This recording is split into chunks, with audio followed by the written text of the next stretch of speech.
Premier League gambling podcast on the Sports Gambling Podcast Network is brought to you by Shady Rays. Shady Rays is having their best deal of the year. Go to shadyrays.com, use the code SGPN for 50% off 2 or more pairs of polarized sunglasses, and go to sportsgamblingpodcast.com/shady to enter the Shady Rays Parlay of the Day contest. There will never be a greater contest to be announced in this accent than the Shady Rays Parlay of the Day contest. Good evening, everybody. Welcome to the Premier League Gambling Podcast on the Sports Gambling Podcast Network. My name is Malcolm Bamford, coming to you from Newcastle upon Tyne. Today is Friday, the 28th of April, and we are here to bash out an episode covering what happened midweek and games on Saturday, Sunday, and Monday night. Before we, there's games on Tuesday as well, but we'll cover those at the weekend. Joining us, we're already a day late. Then I think we were half an hour late, and now I think we're 9 minutes late on that half an hour. So fine's all round, but I'll probably blame you for this, Baz. Barry Penaluna, have you had a couple of beers? What's going on? Can't blame me, because I was here ready on Thursday night and you were down in the smoke down in London. I was doing that. But then we've sort of struggled. You've been busy. I've been busy. I'm fully. The dedication to the cause tonight from me is absolutely without question, because I've been out after work, drinks, food, and everybody is still out having drinks. And I left early because I knew I had to come here and make a podcast because the listeners need to hear from me. So I'm here, and we are a little bit later than usual. Normally a Thursday night. Here we are on the Friday, but plenty of time for people to listen in, get involved, and get all our picks for the weekend's action. Yeah, there's only 3 games on Saturday, so it's not as urgent that we're 24 hours behind. Yeah, I was working in London. It was all right, bit of a fancy job in Camden Town, Baz, down Camden Market. First time I've been along there with the locks and all that. It was quite nice. London, I'm still not sure about London. It's a bit of a funny place, but I'm a bit tired and emotional now, Baz. Travelling back today. I poured myself a little glass of Shiraz. Yeah. Oh, well, that's good. What have you got? I'm on the Malbec. No, you're on a Malbec. Tell you what, culture does, Baz. I'm slightly inebriated. I have been out since 3 p.m. this afternoon. I left work. Shit. Went and had so I have had 7 or 8 bevies. Or beers for the Americans. I've had a little bit of food just to soak some of it up. Yeah. I jumped on the bus home. I said to Helen, do you want to pick me up from the bus stop? She said, sure thing. And as soon as she pulled up at the bus stop, I said, we need to stop at the shop. I need a bottle of wine. Yeah. Because I thought, if I don't carry on drinking, I'm going to get a hangover halfway through this podcast. And nobody needs that. So, yeah. There you go. The comments, the YouTube comments, if you've never listened via live on YouTube before, there's loads of people in there already. Give it a go. It's good. It's lively. We need to do a Friday night more often. Look at the YouTube. We do, don't we? Everyone's buzzing. Serials in there. Captain Insano, Slick Rick said in the Discord channel he would be here. Bridge Cox, new name, already getting stuck into us for big and fancy pants working in London. So yeah, if you are new, Bridge Cox, welcome. Nice to have you. Right, Baz, do you want to introduce me as the greatest tipster of all time? How do we do this? You want me to go out and come back in? Malcolm, I've put various tweets out. I've bigged you up. I've said you've got the crown this week. We've had various weeks. Bridge Cox is Lenny Cox. Lenny Cox has never. Oh, is it? Of course it is. Hello, Lenny. Good to see you, Lenny. Yeah, I've put you all over Twitter and Discord. I've bigged you up as much as I can possibly do before I vomit. I did think you must be hating it. That was even better than me picking the winners. It's all about the show. Now that we've put out some great stuff. And whilst I've had less winners, I've had a profitable week. Some good. Yes, yeah, absolutely. Overall, the show has been fantastic. We'll cover the review in a little bit. But honestly, I think it was one of our best shows in a long time, covering those midweek games. And it started really badly for me. Again, we'll come to that soon. But yeah, you've smashed it this week, and I'm sure you'll tell us all about it as we review those games. Yeah, well, I don't know if is there a podcast Hall of Fame? I don't know if there is, but there should be. If there's a SGPN podcast Hall of Fame, then episode 60 of the Premier League Gambling Podcast should go straight into it. I don't know where to go from here. It's almost, I feel like we should have maybe wrap the show up. Honestly, I put out on Twitter this morning, nobody could have done better than us this week in predicting those games. And more so you. I'll hold my hands up to that. But lots of winners, but good price winners all over as well. That's the thing. Yeah. We're not just talking even monies and odds-ons and all that. Smashed it all over the place, didn't we? I've had loads of lovely messages. People saying, "Oh, Malcolm, you're the best kid ever," stuff like that. Malcolm, you're the goat. Malcolm, will you come and sleep with my wife because you're probably mint at that? Loads of messages, stuff like that. So I appreciate everyone who's been in touch. That's fantastic. Yeah, thank you very much for that. But we'll get to them. I felt really weird handicapping this today because I didn't feel like I had to, because we've just seen all these teams in the last 72. No, genuinely though, we've seen all these teams in the last 72 hours, and I know exactly what's going to happen. So I don't know. It wasn't difficult. Do you know what? Prime regression is on its way, Baz. I've got a 1-in-9 weekend coming up, so let's not make any bones about that. But outstanding. So we'll briefly crack through, because we're at that part of the season now, Baz, where every game is hugely important, and we had the game of the week. Well, in fact, the game of the season, really, for the top of the table, the Manchester City Arsenal game. But then, there was something riding on just about every match. The relegation picture, not really in any clearer focus, but there was some teams had better midweeks than others. So we'll run through these and tell you where I picked up 9 winners out of 10. There was one thing that the gamblers fallacy, they kept me grounded. I'll touch that in a minute as well. Firstly, the Shady Rays Parlay of the Day contest. The special Parlay of the Day contest for people who've bought their shades from shadyrays.com using the promo code SGPN. Each day, the NFL Draft, the Sports Gambling Podcast, will release a Shady Rays Parlay of the Day. If the parlay hits, the cash will be awarded to one lucky listener. Go to sportsgamblingpodcast.com/shady to start getting shady. Shady Rays, remember that premium sunglasses brand, polarized shades, customizable snow goggles, all that kind of shenanigans, and the great protection of replacing lost and broken pairs. Even on day one, no questions asked. Send them back and you'll get your money back or replacement. Exclusively for our listeners, Shady Rays is giving out their best deal of the year. Go to shadyrays.com, use the code SGPN for 50% off 2 or more pairs of polarized sunglasses. Try for yourself. The shades rated 5 stars by over 200,000 people. So we go all the way back to Tuesday night. There was Tuesday night was okay. I went 2 out of 3. There was no sign of the heat that was about to come.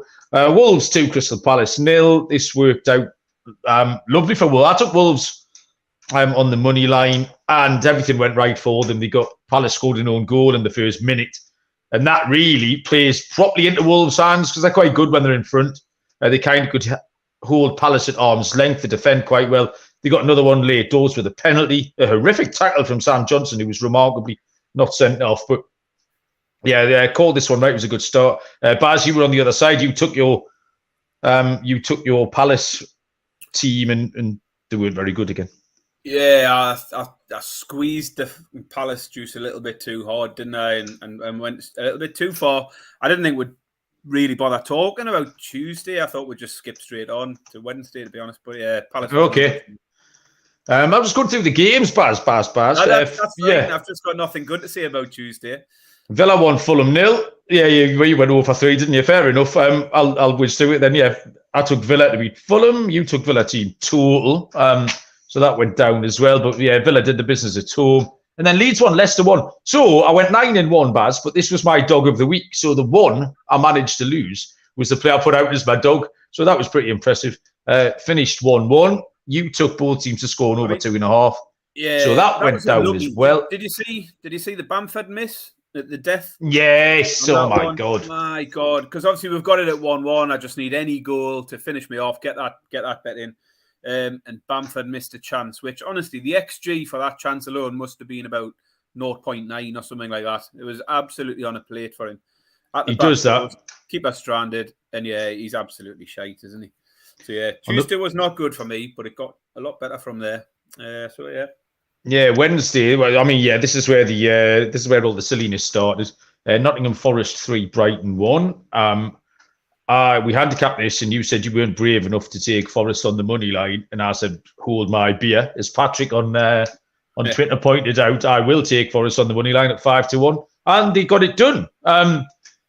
Missed a penalty early on. I thought, "Oh, here we go." Went 1-0 down, and then got back into it with a little deflection. Brighton did miss loads of chances, but you have to factor that in.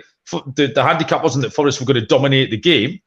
Brighton it was a good miss loads of chances. That's part of your handicap, isn't it? It was a good spot for Forest against the emotionally and physically tired. He did make changes as well. There was quite a few young kids coming for Brighton. And Forest had shown enough against Liverpool the previous week to think they were still playing, still fighting. And sure enough, got it done. You took ladies menu for you, wasn't it, Baz? Forest, plus Forest 1 with even money. Yeah, but I mean, both of us we both handicapped it really well. We both said Forest had shown enough in the previous game. We're both worried about Brighton for all of the reasons around the FA Cup, and absolutely, you were braver than I was. But we both cashed a winner, and that's what it's all about. Chelsea 0, Brentford 2. The hapless Frank Lampard continues in his quest for a football team to win a match. Under 2.5 was the pick. Brentford scored in each half and won 2-0. Not much to say about this, really. I don't think Brentford were very good. In fact, they didn't have to be. Again, off the ladies' menu, Baz, Brentford on the double chance. Yeah, but 11-10, it's a plus money winner, isn't it? What did you back? Under 2.5. What price? 9-10. But I made one pick and it won, Baz. You made one pick and got less money for your... You took a 15-4 chance and got paid 11-10. You can talk about it any way you want. We'll come to this actually in a bit, because your 100% record on Thursday can be brought into question if we want to talk about double picks. But you don't. I don't think you want that. You don't want any of this. That was a winner for me. Yeah, I took Brentford double chance. I know exactly. I've just looked at my notes. I know what you're going to say. You're a fool. West Ham 1, Liverpool 2. This was a good one. Over 1.5 first half goals. We said West Ham could come out flying. Liverpool could do the same. Said it could be 1-1 at half time, and sure enough, there it was. Price of 6-4 plus 150. You took West Ham on the double chance. You been on the estrogen last week when you picked these, Baz. What? I can't remember them being this. I don't know. I'm trying to think of the word I can use without getting cancelled. Yeah, being this. Feminine.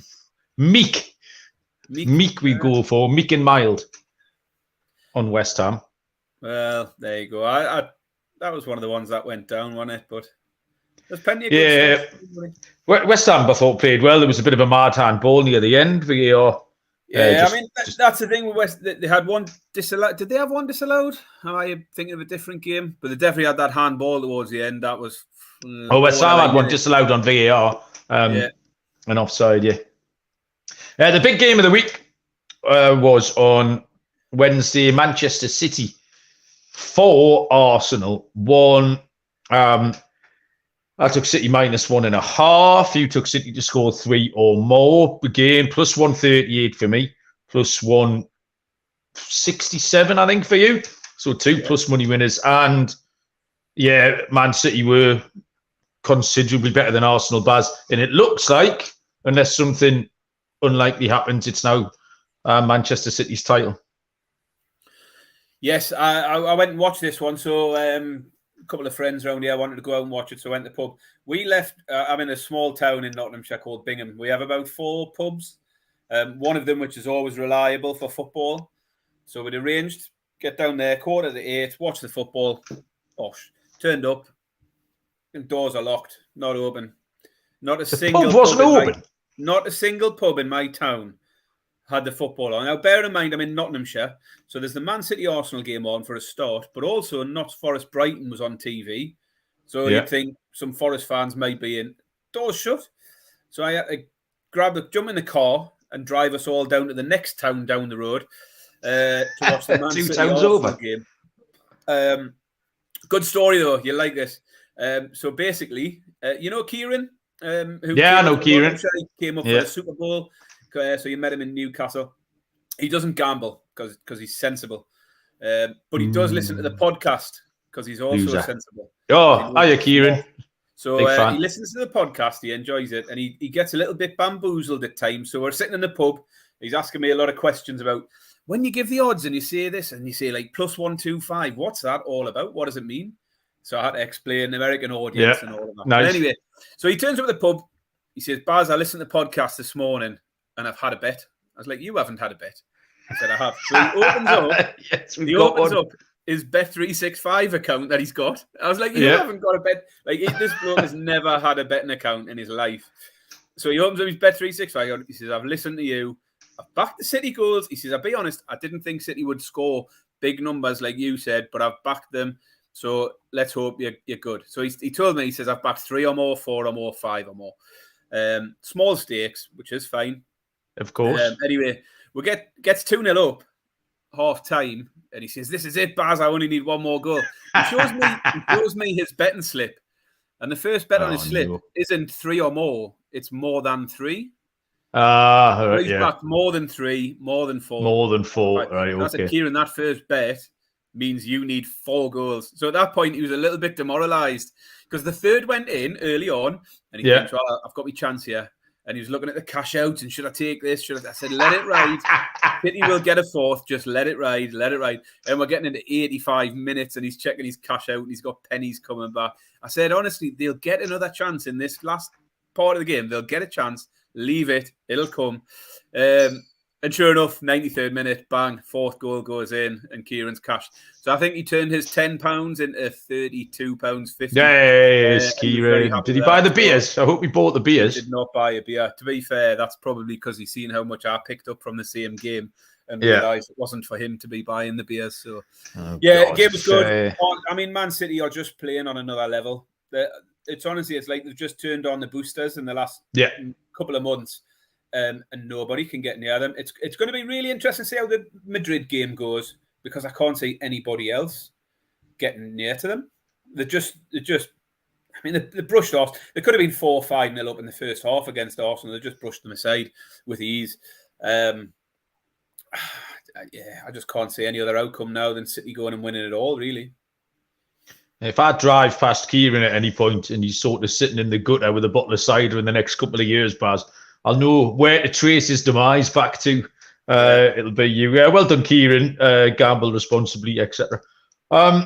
This next game was fun. Everton won, Newcastle 4. I don't know what else to say about this. I didn't have much reception in this little office block in Camden Town, but I told a few of the lads who were at the party that I needed to know the score. So I had a little flock of lookouts checking their phones and running outside and informing me of the goals as they flew in. And Newcastle are just absolutely on fire. Everton are really, really struggling. My pick, singular, was Newcastle to win at 3-4, -133. So not one of the fanciest ones.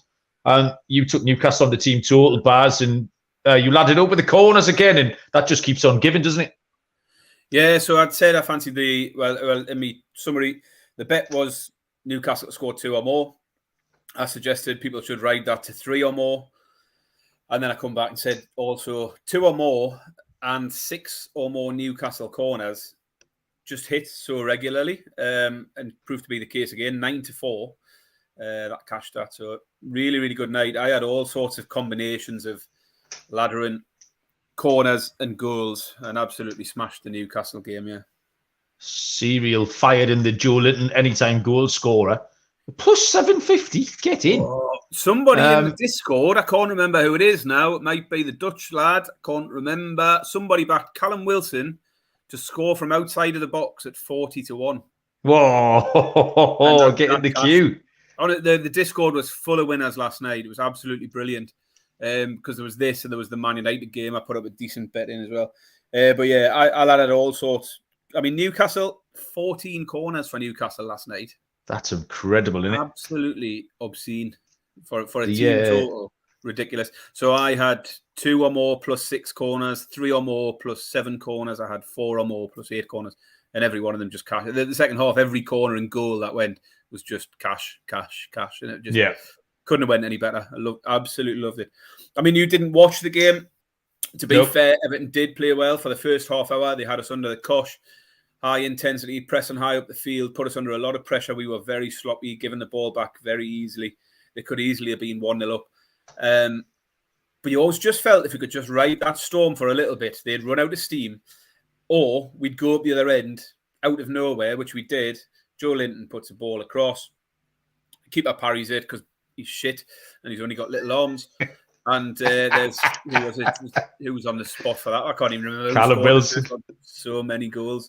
So yeah, Everton started really well, but as soon as Newcastle got that go-ahead goal, it was game over. Yeah, they're very fragile, weren't they? So yeah, that's their MO. They're going to run around and try hard. But if you get in front, then it's not going to take long for the wheels to come off. Then the other thing of note in this game.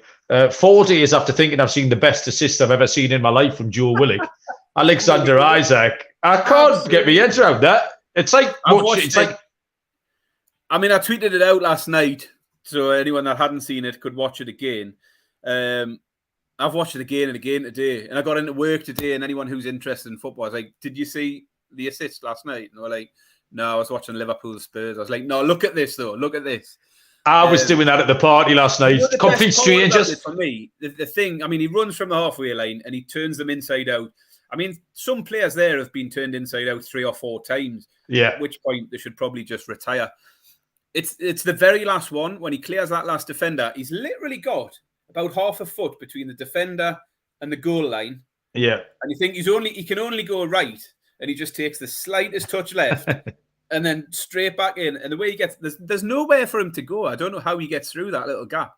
But yeah, it was beautiful. Isaac he's just growing and growing every week. Yeah, I've seen a lot of comparisons to the likes of Thierry Henry. Obviously, it's very early, but he's got all of those sort of traits. He could potentially be a hell of a player for us. He might feature later on, Baz, when we make some picks in some of my selections. Southampton 0, Bournemouth 1. I took Bournemouth here. It was another great pick, 11-5 plus 220. You were on the other side. It was a tight game. Handicap this as ignoring the last game that each of them have played, where Southampton played okay and Bournemouth hadn't. And that's where it panned out. A couple of tight VAR decisions, so got on the right side of the look, but I still think it was the right pick in Southampton looked doomed, Baz. Yes, absolutely. I mean, I thought it might have been a spot where Southampton could get something. Wasn't to be, but I said if they can't get something in a game like this, then they're probably absolutely finished. And I think that'll probably prove to be the case now. I think they're done. Yep. And finally, to round off my run was Tottenham 2, Manchester United 2. I took the draw at plus 260. What do you take? I took a bet builder, so you wouldn't have wrote Oh, yeah, you had a little winner there, didn't you? I'll tell you what I took. I took 3 on... What did I take? Hold on. 2 or more goals, 8 or more corners, Kane and Rashford each to get 1 or more shot on target. And I've actually wrote down on my notes from the last show, I also took 3 or more cards, but I didn't back that. But anyway, it all came in. So, I put a little bet builder out, something a little bit different, and everything hit. So, yeah, 3 or more cards also hit. I put the bet builder on myself yesterday and missed the cards aspect out of it. Although, funnily enough, I got the same price. So, yeah, a little bet builder came in nice. I was actually waiting quite late on. I think there was a few in the Discord waiting for a Kane shot on target. We were sort of 70 minutes and Kane still hadn't had the shot on target. Everything else had hit. But he got one. So, yeah, nice little bet builder at a good price, around plus 240. Yep. It was a weird game between two. Because you also hit your treble. I did, Let's not forget. So that landed at around 4-1 or just over 4-1. Yeah, plus 417. So, yeah. I mean, you'd expect to hit a treble when you're hitting 9 out of 10. I'd have been disappointed not to. It's amazing that I missed my my dog, sorry. Having given out Forest and all sorts of things. At Bournemouth and the first half goals in Liverpool, I managed to get my dog wrong. But anyway, so yeah, not a biggie on that one. Yeah, that Man United game was just a weird result between two weird teams, like really, really hard to handicap either of them both go to. I thought Ten Hag had a shocker last night. He took whoever it was off and put Fred on. When I was talking about the game, I sort of put up all my notes of sort of looking at the form and stuff, and got to the end and just think I still had no clue where to go. And I said at the time that I've got no idea where to go, so I'm just going to do something a bit different and come up with a bet builder. Yeah. And I think it was probably the right move for me in the end, because I don't think I'd have hit the draw. It paid off. As you say, there are two teams that were really struggling. I think more so now with Spurs, with a change of manager. Yeah, there's a little bit of uncertainty around it, and again, that factors in to the picks for this weekend as well. Okay. Right, so we've got 9 Premier League games to get our teeth into. Once I've told you about Underdog Fantasy, the NBA and NHL playoffs are here. And get your player prop parlays down at Underdog Fantasy. Besides daily NHL, NBA, and MLB games, they've also already got NFL best ball drafts with a guaranteed $500,000 in prizes. Head over to underdogfantasy.com. Use the promo code SGPN for a 100% deposit bonus up to $100. That's underdogfantasy.com, promo code SGPN. Okay, we will go to only 3 games on Saturday. We had space into the games this week due to the midweek games and the fact there was a loads of stuff going on Wednesday and Thursday night.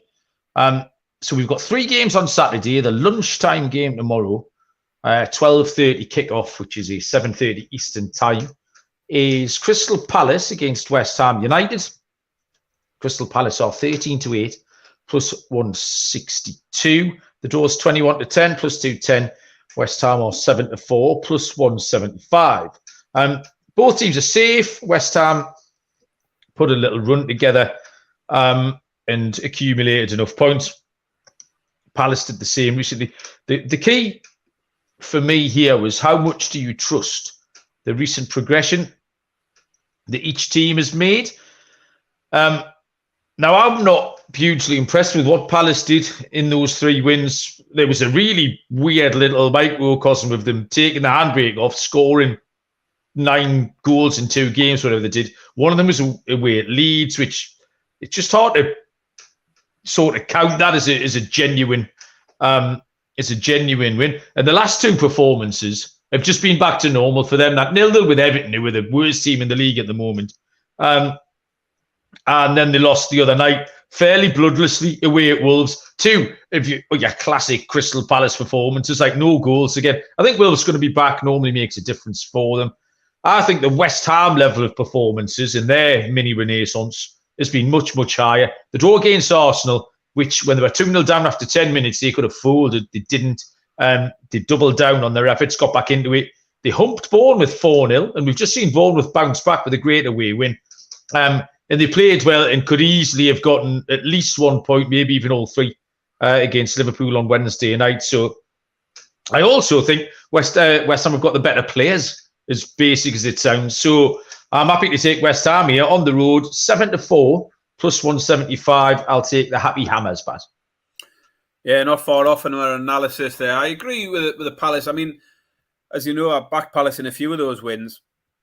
But I did say at the start of it, I just felt those were the games that they would have won, even if Vieira was there or Hodgson was there. They had that little twist of games where there was some really favourable fixtures coming up, and I felt like they would have got the points regardless. You're right, back to normal. So Palace, as you say, they come unstuck against Wolves. That was their first defeat in 5 games under Hodgson. But it's also back-to-back games without a goal, which had always been the problem before Hodgson arrived. So slight concern for Palace, definitely, that they've gone back to not hitting the target again.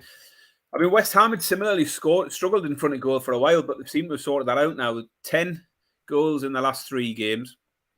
And they've not failed to score now in any of the last 10 games in all competitions. The defeat to Liverpool was their first in 6.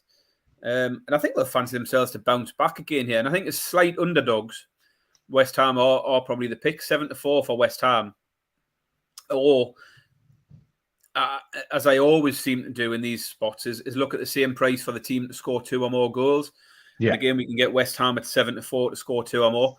So with you going West Ham, I was between the two, but I always like the goals aspect, and I think I fancy 2 goals slightly more.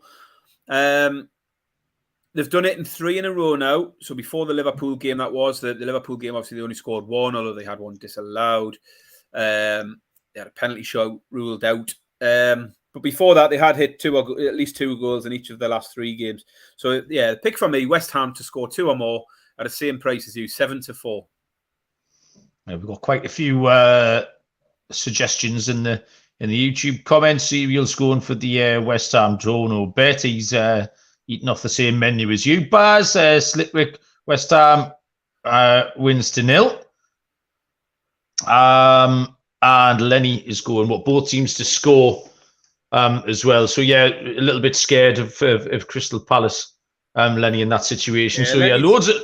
Lenny says the last 12 head-to-heads have all had both teams to score. I mean, I know the Americans like their head-to-heads, but I was just going to say that, Baz. You've got to look at how far back you're looking at those head-to-heads, and we're talking different teams, different scenarios, sometimes different leagues. So I don't like looking at head-to-heads further back than a year or last season at the most. Appreciate the stats coming out. But yeah, what are we looking at? I mean, if you're looking at 12 head-to-heads, we're going back to 2014, 15. It's yeah. Yeah, they do. They like the head-to-heads and they like the revenge angles, Baz, as well. Yeah. I have to get stuck into Moonaf on the boards on the baseball show, saying this will be a revenge game. Like they don't want to win every game. Like the other team aren't going to try just because this bloke used to play for them. We get into that a lot. 2 3 o'clock games on Saturday. Brentford against Nottingham Forest is a 3 p.m. kickoff, which is 10 a.m. Eastern time. Brentford 11-17, minus 153. The draw is 14-5 plus 280. And Nottingham Forest 9-2 plus 450. Baz, Brentford, Forest. Yeah, so Brentford stopped the rot a little on Wednesday with a win over Chelsea. They'd gone 6 without a win prior to that. But let's be honest, if any team's looking to break a disappointing run at the moment, what do you want? You want a game against Chelsea, don't you? Because anybody can beat them at the moment. So it's hard to know how to approach Brentford, really. There's no real consistency to factor in from them. The unders has hit 3 in a row. But then both teams to score has alternated yes and no. 6 games in a row, it's yes one week, no the next, yes, no. No real trends there. So I couldn't find anything with Brentford that pushed me any direction. So I thought I'd just move on, have a look at Forest and see where that leads me. I mean, we both leaned towards Forest this week in what we thought was the right spot for them. Admittedly, some of us were bolder than others. But, both cashed a winner back in Forest.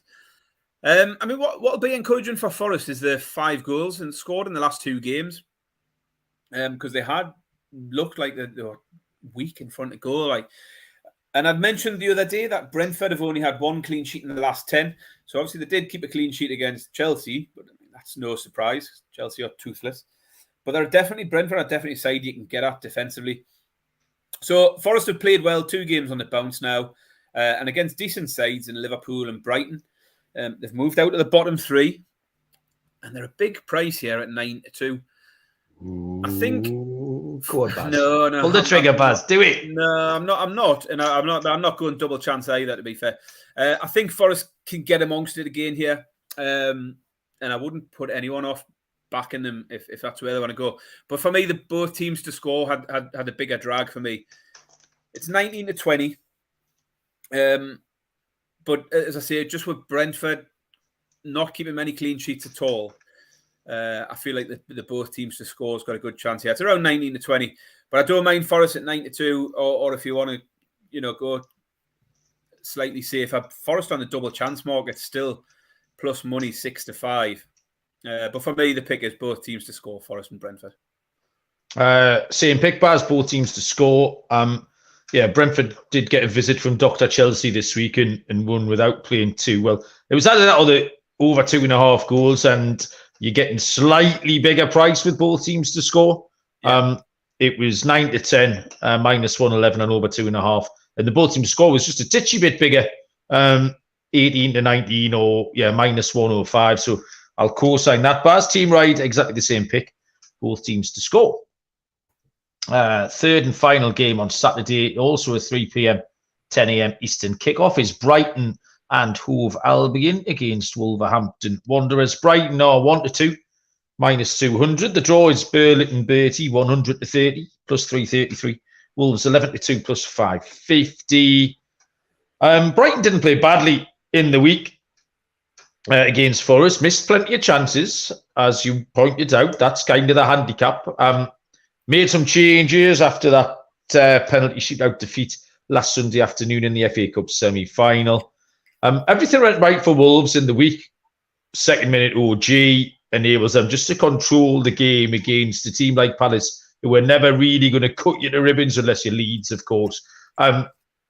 So it set up for them perfectly before they got the lace pen. So I do like Brighton here. I think it's a good bounce back spot at home. Wolves with another win can just ease off a little bit. So there's lots of markets too short in terms of, you've probably done the same thing, Baz, if you handicap this the same, you looked at team totals, but over 2.5, things like that. The goals related stuff involving Brighton was too short. So I did find Brighton half-time, full-time, at plus 137, 11-8. I think they can get out the traps, get in front, and then finish Wolves off in the second half. So I'll take Brighton half-time, full-time, 11-8, plus 137, Barry. I think you've hit the nail on the head a little bit with the Brighton prices. First thing I've wrote down is it's really hard to find value in Brighton these days. I think for a while the bookies had been sleeping on them a little bit. And we were getting good prices every week for Brighton to score 2 or more and things like that. And now you're looking at significant odds on for those sort of plays. And even on the money line, I think 1-2 for Brighton here is starting to get a bit short to the point where I wouldn't want to get involved. We both faded Brighton versus Forest successfully. That was very much due to the situation, though. We just thought the tough semi-final could have took its toll physically, mentally. And there's no doubt they'll be looking to put that behind them here and push on for what's a busy run for them. They've played fewer games than anybody else, mainly due to their cup run, but other games cancelled for various reasons. So they've got more games in the run-in than anybody. And as I say, tough schedule coming up. But it's only 2 wins now in the last 6 for Brighton, with a defeat to Spurs, Forest, a penalty defeat to Man United, drew with Brentford, and the only 2 wins they've got is Bournemouth and Chelsea. I've mentioned recently on the podcast Brighton's good run of form post-World Cup. They have been in great form, but I kept mentioning it's been in a stretch where they've had really, really favourable set of fixtures. And it turns a bit for them now in the run-in. And I have a feeling Brighton season could unravel a little bit. And possibly miss out on Europe, which I think will be a massive disappointment for them if they do, given where they were a few weeks ago. I mean, they've still got to play all of the top 4. They've only got, I think they've got about 8 or 9 games left. In the next 7, they've got to play Man City, Arsenal, Newcastle, and Man United. And I just think they've got a hard run in. They've had a really favourable run of fixtures, and it might unravel a little bit. Wolves, however, continue to be my nemesis. So feel free to just oppose any pick I make on this game, because I just can't get them right. It doesn't matter what I do. I can't even get the name of the manager right. What we call Le Petitgout. Le Petitgout was what you said, yeah. Can't even get wholly that right. Incorrectly. Le Petitgout. I did get a message from Lopetegui the next day. He wasn't happy about that. No, but yeah, Wolves, I just can't get them right. They've won 3 of the last 4 games. Those 3 wins included clean sheets in each of them. So they've conceded just 1 goal in the last 4. So for me, I can't take any side to win it here, as Wolves just defy whatever I do. So I thought I've got to look at goals. And despite Wolves' decent defensive record lately, I thought I couldn't ever back against this Brighton side not scoring, because that's no fun, and they are a good attacking side. So for me, it was leaning towards the both teams to score again. It's hitting 4 of the last 5 games for Brighton. They don't keep loads of clean sheets. Forest managed to put 3 past them. Brentford managed to put 3 past Brentford. And as I say, I'd back Brentford to score in every game. So I'm going to back Wolves to get on the score sheet here. Brighton might win it, but I'll take the both teams to score at 10-11. You know, there's a bit of a sea change in the YouTube comments against us. Kind of everyone fancies the Wolves side. Wolves +1. Yeah. Wolves as outsiders. So clear to see the Brighton look a little bit gassed, but Brighton did make changes, and I think they'll make some more. I genuinely think I think it could end up being a bit of a disappointing finish for them. As great a season as it's been so far, and realistically, if they finish top half, it's been a great season. But I think if they miss out on Europe, I think they'll see that as a missed opportunity. And with, as I say, the top 4 all still to play, it's a real possibility. I like Brighton. I'd like to see them win here. I'm no longer worried about them catching Newcastle. So I do. I've got 3 of them in my fantasy football team as well. So I will want to see them perform. Moving on to Sunday, we've got 4 games to kick off at 2 p.m., which is 9 a.m. Eastern time. First one is Bournemouth against Leeds. Bournemouth are 14-9 plus 155. The draw is 5-2 plus 250. Leeds are 17-10 plus 170. Barry. Yeah, so another good win this week for Bournemouth, who I think are pretty much safe now. Maybe one more win would probably seal that for them. Really good form for Bournemouth lately. 5 wins in the last 8 games is massive when you consider where they were before that 8 games. I know you wrote them off earlier on when you were looking at 17 points. I had them on relegation battle. You thought they were dead and buried. I thought they had something in them, but I didn't think it would be as much as they've produced. So 5 wins in 8 games is outstanding. Leeds, on the other hand, continue to let more opportunities slip away. I mean, they've had lots of winnable games lately. They went 1-0 up against Palace and blew it. They went 1-0 up against Leicester and couldn't hold on. They also missed a sitter at the end of that Leicester game, which would have nicked them a win. They failed to beat Fulham recently. So it's no wins in 4 and 4 defeats in the last 6 for Leeds. And I just think there's been opportunities there where if they are going to get away from trouble, those were the opportunities. Both teams to score continues to be the play that pays in the Leeds games. It's hit 8 in a row now. And the over 2.5 has also hit 7 of the last 8. The only one it didn't hit was the one where I backed it last week. And really, the over 2.5 should have hit with ease in that Leicester game. So it's another difficult one. The bookies can't split them. And it feels like, to me, it's a bigger game for Leeds now because Bournemouth look a bit safer. And as good as Bournemouth's overall form has been, they have lost the last 2 home games by a combined margin of 6-0, which gives me a little bit of hope for Leeds. But I think it's impossible to back Leeds, isn't it, on the money line? They're a shambles defensively, and that's always going to make it hard to back them. So again, I'm looking at the goals market. Both teams to score is a little bit too short. It's 4-6. So I'll go for the over 2.5 goals here. So Leeds, Bournemouth, over 2.5 goals. It's 4-5 is the pick for me. Okay. I picked Bournemouth, having put a line through that West Ham game. Leeds struggled again against Leicester. They did miss that chance at the end, haven't been in front. But I think Leicester were generally the better team. The XG kind of reflects that as well. Had a couple of... If Jamie Vardy could have stayed on side, I think they'd have probably won that game. News today that Sinistera, who got the goal for them on Tuesday night, is out for the season. So that's another blow. I hadn't seen that one. I think he's been one I've considered for goal scorer picks lately because he just looks involved in everything at the moment. The only thing I might do is free up a space for Willie Gnonto, which it's still quite surprising that he's not been playing, and all the Leeds fans are desperate to get him back in. Leeds just look really fragile, like a bit like Everton last night. They're going to compete, but the minute they fall behind, you really fear for them. I think this Bournemouth will see this as a huge chance to clinch safety. They've been on a really good run. They're back at home. The fans are absolutely delirious. Our Twitter page seems to have more Bournemouth fans on there. It must be that stupid algorithm. I maybe commented once to a Bournemouth fan, and now it thinks that's all we're interested in. We've moved on again from Slutty Velma and spiders hiding in bananas. I do wonder about the Twitter algorithms because I wonder if we both have access to the Premier League Gambling Podcast Twitter account. I wonder if you get the same feed that I get. Mate, you've not seen all the Bournemouth fans? Because I haven't seen a lot of Bournemouth. Right. Did you see any spiders hiding in bananas? I've not seen any of that either. So no. All right, that's all mine is. I think it might log your IP address and realise it's you. Yeah. And feed you different shit to what it feeds me. Oh, what? I'll get back on the... I get all the intellectual stuff. Yeah, I'll get back on this slutty Velma from Scooby-Doo pictures then, if you're not going to see them. My pick anyway, Baz, is Bournemouth on the money line. 14-9. I think they can put a dagger through the hearts of Leeds United here. Plus 155. Next is Fulham against Manchester City.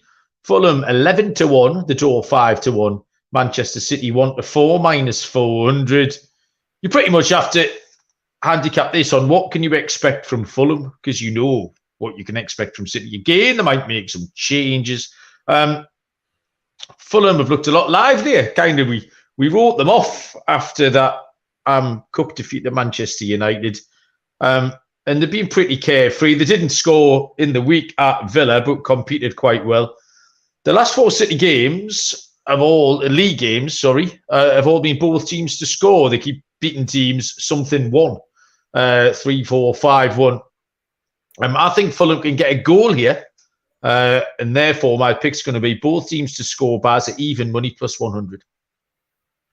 Fair enough. I've wrote down, here we go again with the boring, predictable segment of the show. Yeah. Where we come to City and everybody knows. Say minus 1.5. But you've come up with something a bit different, I suppose, in terms of looking at the opposite side of it, which is good. I've not been quite... I mean, at the moment, for me, it just doesn't matter who City are playing. It doesn't matter what the form is like for the opposition. It doesn't matter what the head-to-head was. City are just on a different level to anyone at the moment. So I just find myself jumping in and thinking, right, how many will they win by? How many will they score? And then looking at the price and seeing what I like from it. Yeah. The 16 games unbeaten. In the league, it's 7 wins in a row. They've scored 3 or more in each of the last 4 games and 3 or more in 8 of the last 9 in all competitions. So for me, giving even money for Man City to score 3 or more here just feels like printing money. In their current form, I mean, I watched that Arsenal game the other day and it could have been 6s and 7s easily and Arsenal could have had no complaints. I mean, Haaland, unlike him, missed a hat-trick of chances in the first half on his own. And we know Haaland's going out for all sorts of records. He'll start again. I could see him getting in amongst it in the first half, probably being off by half time and getting the rest.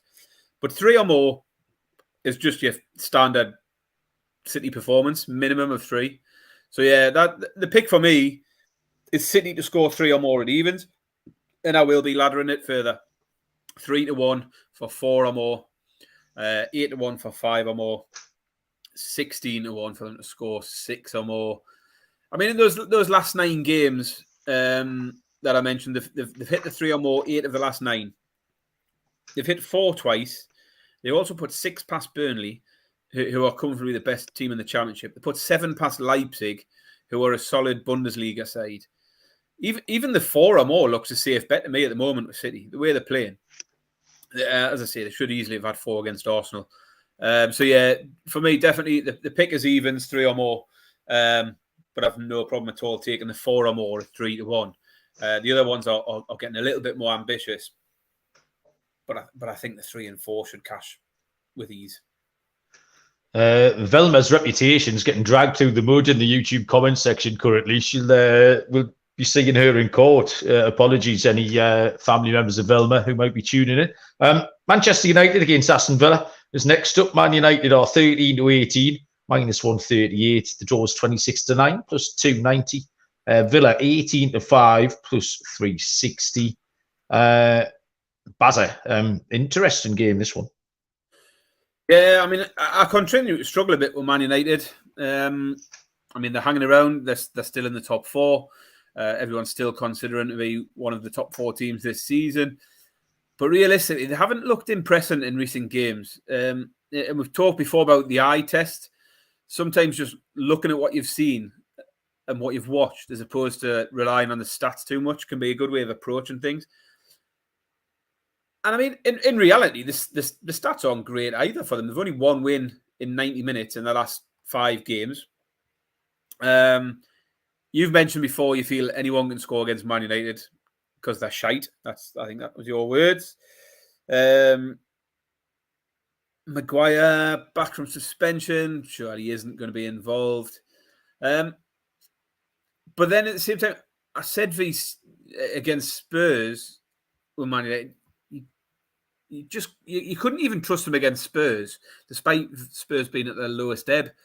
And that proved to be correct. They blew a 2-goal lead, and you wouldn't want anything to do with them following that. Villa continue to be in great form. No defeat in 10 games, just 2 draws in those 10 games. They've got a sight on a European place here, and with Spurs and Man United showing some vulnerabilities, and Brighton, as I said, with a really tough run in, I think Villa will smell blood here and think they've got a sniff at getting these European spots. It's another spot where I simply couldn't imagine backing Man United at odds on. We said through the week, Chelsea at odds on versus Brentford in midweek was one that was just stupid. And I think Man United odds on here, given Villa's form, is again a little bit silly. So that's... I just think at these prices, I've got to take Villa. At 4-1, I think Villa are the pick. Villa on the money line. And I will caveat it, because for anyone who comes... No, I'm taking Villa on the money Serial's line. One step ahead of you, Baz. No, I'm not taking the double chance. I'm taking Villa to win. But all I'm going to say, because you will get people saying, "Oh, what are you backing Villa?" You haven't looked at Man United's home form. I realise Man United's home form is really, really good. They haven't lost at Old Trafford since September when Real Sociedad beat them in the Europa League. But there's a few teams worse than Villa who've gone there recently and grabbed a point. And I don't think Villa will fear this Man United team at all. I think Villa will go there and play. And I think the value is in Villa. So I'll take Aston Villa to win on the money line at 4-1. I think we've handicapped this exactly the same, Baz. I've come down. I think you'll quite like my bet when I come out with it. This for me hinged on the odds. I think if Man United had been a bit bigger, then I would have taken them. I agree. I've said this a few times lately, Malcolm. It's not always just about finding what you think will happen. You've got to look for the value, haven't you? And if the price isn't right, then you've got to look elsewhere. And I think if Villa had been a bit bigger, I would have taken them as well, maybe 92 or something like we did at Chelsea a couple of weeks ago. Captain Insano likes the both teams to score. Captain Insano has also called me out. He says Baz has had a few drinks and is wearing his big boy pants. Yeah, that's all it took, Captain. Who knew? Get a couple of light ales inside Barry, and suddenly he's prepared to have a bet. I'm here for this. Keep getting into him. So yeah, it did hinge on the odds. I think anything was possible, and you hit my handicap on the head, Baz, that I do think Man United can't defend. They showed it again the other night. I think Villa will want to showcase how far they've progressed, very much like they did against Newcastle when they battered us 2 weeks ago. I've gone for the Villa team total, Baz, is over 1.5 goals. So yeah, that's at a price of 2-1. The 2-2 draw, Baz, is very much in play here at 14-1. That's where we're. When you throw out a clip on Sunday night on TikTok, it's going to be a bit. Hang on, I'll pause for 1 second and then I'll see it. And I think this is definitely going to be. Oh, you've just ruined it there. And that was the clip. Fucking hell. Go on then, do it again. Right. I think, Baz, this is definitely going to finish Manchester United 2, Aston Villa 2. Yeah, that's the clip. I think we're pointing as well. Yeah. Villa team total over 1.5. Villa Newcastle me on the team total this week, so I'm a bit wounded from that one. Go back in, Baz. Get over it. 2 p.m. Sunday game I will be at is Newcastle United against Southampton. Newcastle are minus Burlington Birdie, minus 333, 3-10. The draw's 9-2 plus 450. Southampton are at 10-1. Newcastle have recovered from their blip against Villa by humping Spurs, and Everton scoring 10 goals in the process. Southampton received another nail in their coffin, losing 1-0 at Bournemouth. This could be a bloodbath. Southampton did throw in that weird 3-3 at Arsenal last Friday night. But I just think coming to St James is a different proposition. At the moment, we've seen Manchester United come up here get absolutely blown out of the water. We saw Tottenham come up here last week and 5-0 down after 20 minutes. I never go particularly mad in Newcastle games because I fear it's always going to come back and bite me on the arse. So, for example, going to Everton this week, just Newcastle on the money line. We've played them 3 times already this season. Beat them 4-1, 1-0 and 2-1. Southampton are a bit better on the road. They picked up 14 points on the road compared to 10 at home. My pick is going to be Newcastle to win and over 2 goals in the game. Is a price of 9-10, -111. We could beat them. I put my Super 6 on before. I put 10-0 down. We could beat them 10-0. However, you see, they've been good for a goal, scored 3 at Arsenal. We have conceded. We beat Spurs 6-1. We beat Everton 4-1. We could easily do Southampton in 4 or 5-1. So, yeah, Newcastle win and over 2 goals, 9-10, -111. Baz. Yeah, so, I mean, my first instinct here is just ladder Newcastle on everything. Goals, corners, the amount of players Isaac can turn inside out in under a minute, whatever you want, just ladder it, ladder it up as far as you can go. I mean, I absolutely nailed the preview of the Everton game. I highlighted the number of games this season where we've hit 3s, 4s, 5s, and even 6s recently. I flagged up how often we threatened to do this to teams. We've threatened it so often this year. So hitting 4 v Everton wasn't a massive surprise to me.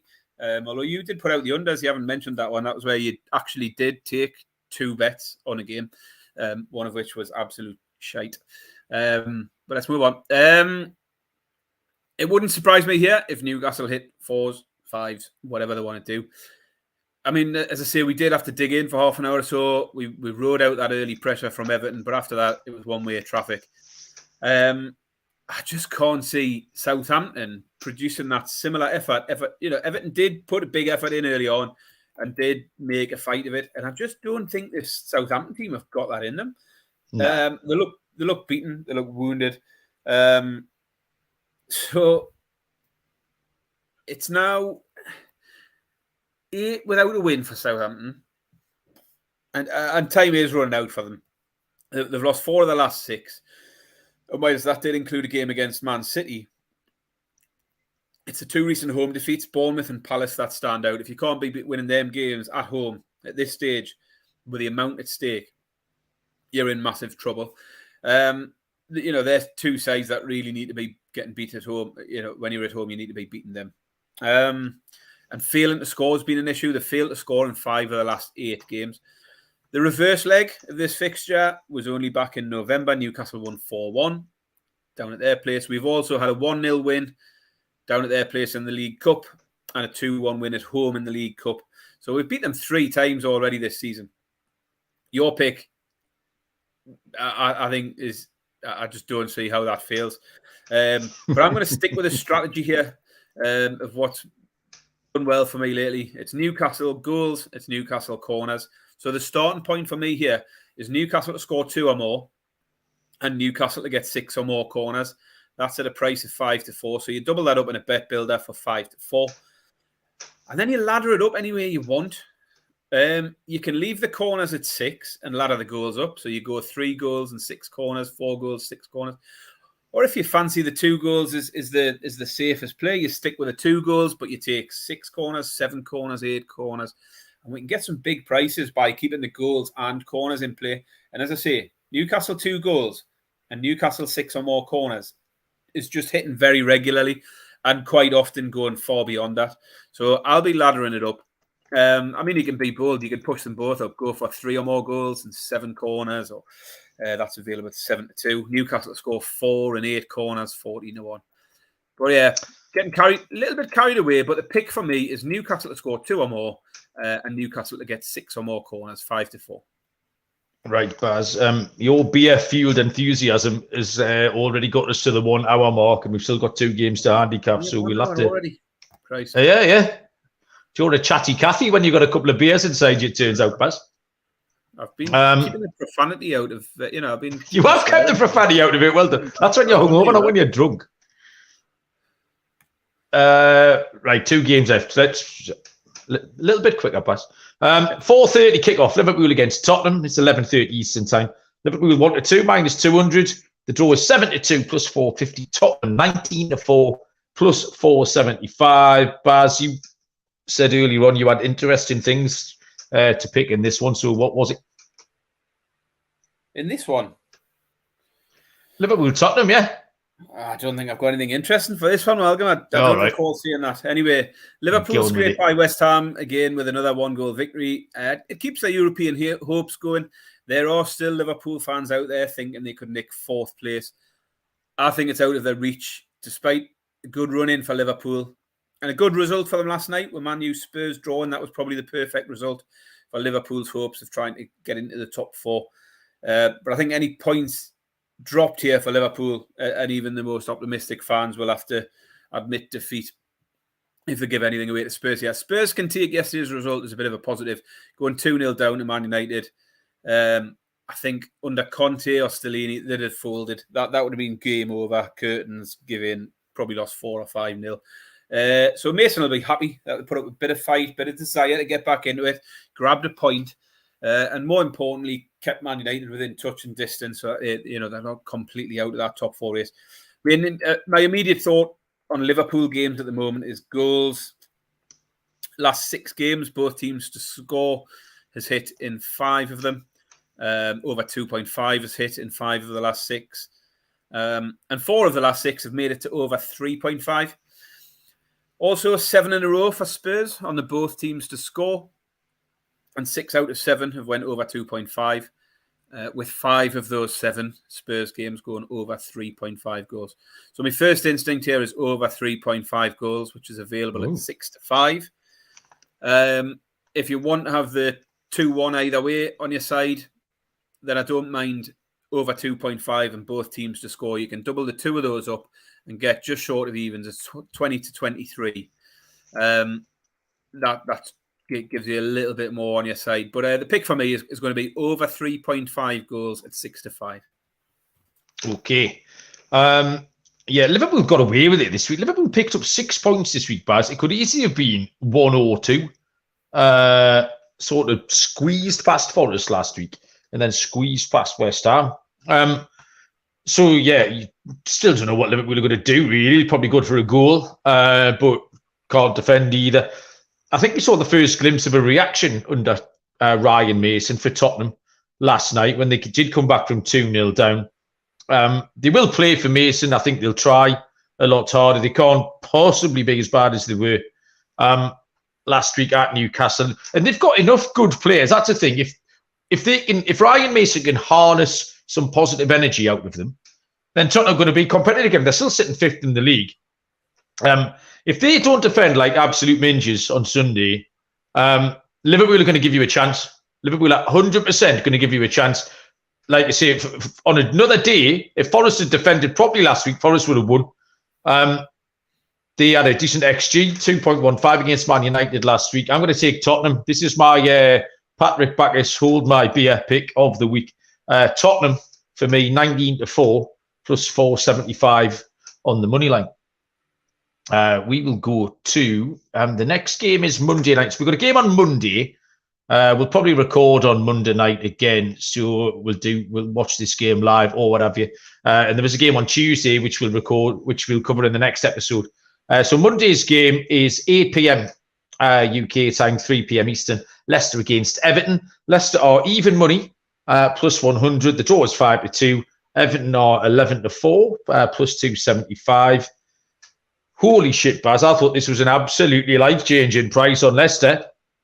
They've showed signs of recovery against Manchester City. They then got a home win against Wolves, which is quite a good comparison game for this one as well. Home game against a team around them. They got a point at Leeds where they did look the better team. They had a 1.94 XG at Leeds United. And Everton just looked doomed. Like you said, they run around a lot for half an hour the other night. But they'd had that big home support, that big blue smoke show, whatever the hell was going on there. And they just looked doomed. Fragile is the word. I used it with Leeds earlier on. They got that nil at Palace, but that did nothing for me. You know my thoughts on Palace. And then they can't score enough goals to win this. I can't see them scoring more than 1 goal. Maximum. Leicester will win this game. Even money is a great price pass. Even money is a great price for Leicester. To Everton. Yeah. Never thought I'd hear it. I don't even remember what I've picked in this one. I'm going to go through my notes. What I should say is these notes and my research was all carried out. Are they written on a beer mat or something? What are they written on? No, it's all here and written on your arm or electronic format. Well, what I'm going to say though, did it on the bus? Research was done whilst I was sober. So okay. It can all be taken at face value. It's not me being just the reading of it is in that situation. Anyway, I like your quote last week about Chelsea-Brentford. You said it was a bit like a dog with fleas. Yeah. And this game is another one of those. It's a horrible game, horrible to handicap. It's a classic relegation 6-pointer, this one. Both in the bottom three. A win for either side could give them a much-needed boost in the run-in. A defeat for either side could be terminal. I think Leicester, ironically, are in their best form in a while. They're unbeaten in 2 games. That's the best form they've had in a long time. They've had a win v Wolves and a draw v Leeds. And the longer form term isn't good. They've lost 4 on the bounce before those 2. They haven't been getting on the score sheet regularly. Only once have they failed to score in the last 8. So 7 of the last 8 have hit both teams to score. And 5 of the last 8 have hit over 2.5 goals. For Everton now, it's no win in 6 and just 3 points in those 6 games. It's only 1 win in the last 10, that being a 1-0 home win against Brentford. The away form for Everton has got to be the big concern. 14 games now without a win away from home. But on the other side of that, Leicester, they might have won their last match home against Wolves, but they lost 5 in a row at home before that. So it's hardly a fortress at the King Power Stadium. I'm sure they'll all be there with their silly little clapperboards. I've been to Leicester a few times, and that's what they do when it's a big game and they need to get a big atmosphere. They give everyone a little bit of concertina cardboard that they all whack off their hand, clapping away because they can't clap with their hands. That drives me mad. Anyway, this one is a dog with fleas. I don't want either of the 2 teams on my side. So I've gone back to the strategy I used in the Spurs v Man United game. I've gone for a little bet builder. And I've followed exactly the same format. So we've got 2 or more goals, 8 or more corners, Barnes to have 1 shot on target, and Dominic Calvert-Lewin to have 1 shot on target. 1 or more, that should be. That's 11-4 for that bet. So, yeah, it's a game I just didn't like either side of it. So just put up something a little bit fun. It worked for me through the week. So I'm going to try it again. Barnes and Calvert-Lewin, 1 shot on target each. 2 or more goals, 8 or more corners. Okay, I'm really bullish about Leicester in this situation. I don't know if I've misread something, but we'll find out, won't we? That's why they play the games, Baz. Right, we've got 90 seconds to throw out these exotics. If we go over 1 minute 10, Kramer gets really, really cross. Apparently, we break the entire network. So I've wasted 15 of it explaining that unnecessarily. Lock, Leicester. Told you I was bullish. Even money. Dog, West Ham, 17-4 plus 175. If you want to throw Tottenham in there as well, at 5-1, you get a huge price double there. My parlay is a 14 money line parlay, which stinks a little bit. It's a little bit Courtney love. You think something's bound to go wrong here, but Brighton, Manchester City, Newcastle, and Leicester. All my eggs are very much in one basket here. 5-1 on the parlay. And for a goal, Alexander Isak. It's his turn to start. And he's absolutely untouchable at the minute. 11-10 anytime scorer, Baz. You've got 32 seconds. My lock is City to score 3 or more at around even money. My underdog, I've also went for West Ham at 7-4. I was tempted with Villa against Man United, but West Ham's the pick. My scorer, I've also gone for Isak, but I've caveated it. I think you've got to look at the team lineup, see whoever starts. You can get Isak or Wilson at just over even money. Whichever one of them starts, I'll be back in to score any time. And the treble for me is over 2.5 goals in the Liverpool Spurs game. And then Newcastle to score 2 or more, Man City to score 3 or more. It's not a fancy price. It's around plus 310, just over 3-1. So Liverpool, Spurs over 2.5, and then team totals: Newcastle 2 or more, City 3 or more. Love that, Baz. We have gone over time, but I think it's worthwhile because Bayou Funk has just popped up in extra time with the Karate Kid 2 reference. So if Kramer can't grant us a 1 minute extension for a Karate Kid 2 reference, then what we all doing here? What's happening the rest of the weekend, Baz? You can keep it short. I was supposed to have football on Sunday, but the team just messaged me about an hour ago to cancel. Nice. So not sure. Really, it's a long weekend for us as well. We've got a bank holiday. We've all got Monday off. So long weekend. No plans arranged yet. I'm going to carry on getting drunk tonight and then think about that tomorrow. Solid choice. I've got a job tomorrow in Ponteland, but on Sunday I'm going to be out for the match. But then on Sunday night we're going to see Martin Kemp. Martin Kemp out. Was he in Spandau Ballet or was it Duran Duran? Spandau Ballet. I think it's Spandau Ballet, isn't it? Was it? So that leaves me pretty much in town from midday till midnight. So I'm going to be in a right old state by then. So I might be tired and emotional again on Monday night by the time we come back to that. I'm just having a little look here at the Scottish Cup. I've just saw that Bo Funk in the chat is asking for Scottish Cup predictions. I haven't considered it, but Bo Funk, I will have a look at it, and you can guarantee I will be. Which cup we're on about? Because I'm looking here, and there's no Scottish. I think he's I've got the Scottish Lowland League Cup. Is that any good? Broomhill against Cumbernauld Colts, Edinburgh University against East Stirling, or Gretna against East Kilbride. We'll take a 3-team away parlay there. Scottish Cup. There's Falkirk v Inverness in the Scottish All right, Cup. is that the one he means? Tomorrow. That is tomorrow. Right, okay. Let's have a look. Rangers v Celtic is on Sunday, Malcolm. Right, okay. That does make more sense. Why is that not listed on here? Scottish Championship. Well, don't Celtic always batter them? I know Bo Funk is in the Discord, so I will have a look. I'll let you know my thoughts, but Bo Funk, if you can let me know yours, you might have a much better angle on it than I have, because I'm not big on Scottish football, but I do like an old firm derby, so Rangers Celtics might be one that I can get involved in. But we'll chat in the Discord, which is a good time to tell anybody to get in the Discord. Hit the thumbs up if you're watching on YouTube, like, rate, review if you're on Spotify, Apple, or wherever you're putting your podcasts. BU, I'll tell you what, you give us the winners for that one.